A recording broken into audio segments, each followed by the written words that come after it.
মহিলার কাপড় খোল তালাশ করা হবে। মহিলার মাথার বেনির চুলটা টান দিয়া খুললে দেখবো ওর ভিতরে চিঠি আছে।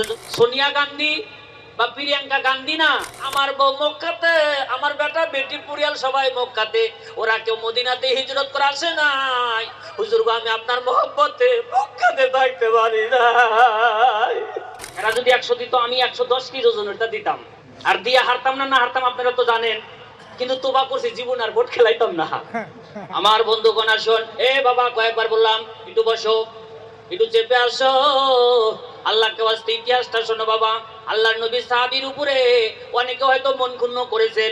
নবীর সাহাবী নবীর পিছনে নামাজ পড়ে, নবী নিষেধ করার পরে গোপন রহস্যের কথা মদিনায় চিঠি আকারে মক্কাতে পাঠা দিতে আছে। আরে ইতিহাস খুললে বাবা রাতের পর রাত পুষিয়ে যায়, চোখের পাতায় ঘুম আসে না। গত রাতে এরকম করে করে রাতটা পুষিয়ে গেল।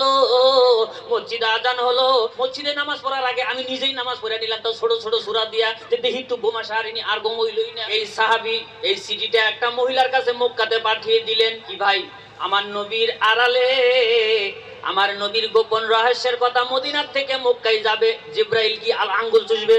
আল্লাহ কি দেখেন আলিমুল গায়েব? শামিউম বাসির মহিলা চিঠি নিয়ে মক্কাতে রওনা করেছে। আল্লাহ পাক রব্বুল আলামিন জিবরিল আমিনকে পাঠিয়ে দিলেন আর বললেন, ও জিবরিল তুমি চলে যাও, দেরি করো না। আমার রাসূলের গোপন কথা যাতে মক্কায় পৌঁছার আগে আমার নবী ওই মহিলাকে রাস্তায় ধরে, ওই মহিলা মাথার চুলের বেনির ভিতরে চিঠিটা লুকিয়ে নিয়ে যাইতে আছে, যাতে পৃথিবীর কেউ না জানে। আবু সুফিয়ানের হাতে দিবে।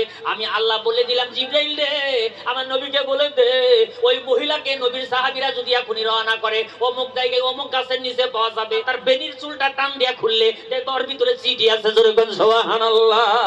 এ ভাই, মহিলা এমন তেমন মহিলা না, সোনিয়া গান্ধী বা প্রিয়াঙ্কা গান্ধী না, তৎকালীন মক্কার দেশে ওর মতন সুন্দরী রূপসী গায়িকা কেউ ছিল না। জোরে এই মহিলা। আমার বন্ধুগণ, এই সিডিটা নিয়ে যখন যাইতাছে, জিবরিল এসে আমার নবীর কানে খবরটা দিলেন।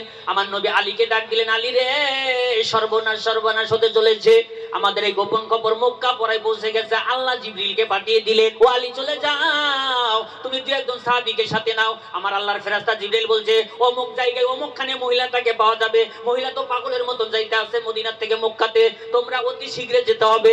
আলী কারামাল্লাহু ওয়াজহু রাসূল বলার সাথে সাথে দুই চারজন সাহাবীকে সঙ্গে করে নিয়ে এত দূরে ঘোড়া দাবড়াইলেন, জিবরাইলের বলা মোতাবেক ওই জায়গায় গিয়ে মহিলাকে ধরে ফেললেন। ধরে কোন সুবহানাল্লাহ। মহিলা কয় না, আমি তো চিঠি আনি নাই। দেখছেন কত বড় সাহস। হযরত আলী কইতেছে, চিঠি আছে, চিঠিটা বাইর করে দে। বাসপার চাইলে কয় নাই চিঠি আমার কাছে। হযরত আলী বললে, আমার রাসূলের আদর্শ মুসলমানদের এটা স্বভাব পায় না, তুমি একজন ভিন্ন মহিলা, তোমার গায়ে হাত দিয়ে আমরা তোমাকে তালাশ করবে, এটা তো শরীয়তে বৈধ না। বৈধ কি? আর যদি তুমি না দাও তাহলে তো আমাদের বাধ্য হয়ে তোমার শরীরের কাপড়ে হাত দিতে লাগবে। কাপড়ে হাত দাও, আপত্তি নাই, কিন্তু আমার কাছে চিঠি নাই। অবশেষে হযরত আলী বললেন, আমার নবী যখন বলেছে মিথ্যা হইতে পারে না রে, মহিলার কাপড় খোল তালাশ করা হবে। জোরে কোন সুবহানাল্লাহ। এই মহিলা সত্যবাদী হবে আর আমার নবী মিথ্যাবাদী হবে, খোদার কসম এটা হতে পারে না। জোরে কোন সুবহানাল্লাহ। সুবহানাল্লাহ। অবশেষে হযরত আলী নিজের আগাম্বিত হয়ে মহিলার মাথার কাপড়টা টান দিয়ে সরায়া চুলের মুঠাটা ধরলেন। জোরে কোন সুবহানাল্লাহ। চিঠি যখন বের হলো, চিঠিটা নিয়ে আল্লাহর নবীর কাছে চলে আসলো। যেদিন মক্কাতে যাবে যুদ্ধের নিয়তে সাহাবীদেরকে বলেছিলেন, ওই মহিলাকে তোরা যেখানে পাবি সেখানেই কেটে টুকরা করবি। জোরে কোন সুবহানাল্লাহ। কারণ মহিলা এসেছিল আমার কাছে সাহায্যের জন্য, আমি নিজে সাহায্য করলাম। আমার সাহাবীদেরকে বললাম, মহিলা মক্কা থেকে এসেছে, আমার দেশের লোক, অসহায়ের কথা বলছে। আগে তো সুন্দর গলা সুর ছিল, গান বাদ্য বাজনা করতো, টাকার অভাব ছিল না। এখন তো বুড়া বয়সে, এখন আর মাসে ভালোবাসে না, ওনার কেটে পয়সাও দেয় না। আমি নবীর কাছে আইছে যখন, তোমরা সবাই একটু সাহায্য করো। সাহায্য করলাম, আর যাওয়ার সময় আমার শত্রুতা করে আমার গোপন চিঠি নিয়ে মক্কাতে যাবে। এত বড় দুঃস্ব মহিলা, ওকে যেখানে পাবে তোমরা তাকে হত্যা করবে। যেরকম সুবহানাল্লাহ। আমার বন্ধুগণ, কিন্তু ওই চিঠিটা নিয়ে আসার পরে যেই সাহাবী চিঠিটা পাঠায়া দিয়েছিলেন, আমার নবীর পিছনে নামাজ পড়তে আছে। কি এখনো তো নামাজ পড়তাইছে। আমার নবী সাহাবীকে বললেন, সাহাবী রে, আমি নবী নিষেধ করার পরে ওই চিঠিটা কেন তুমি আমার অগোচরে মক্কাতে পাঠিয়েছিলে, কোন স্বার্থে? সাহাবী থরথর করে কাঁপতাছে।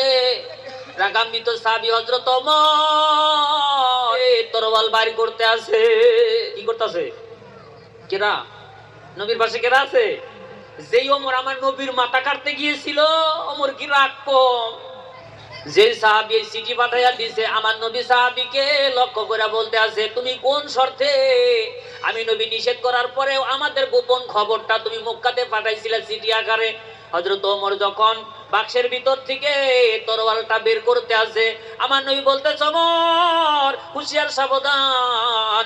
কি ওমর হুঁশিয়ার, কি করবার আছে, কি করবার আছে আমি কমু?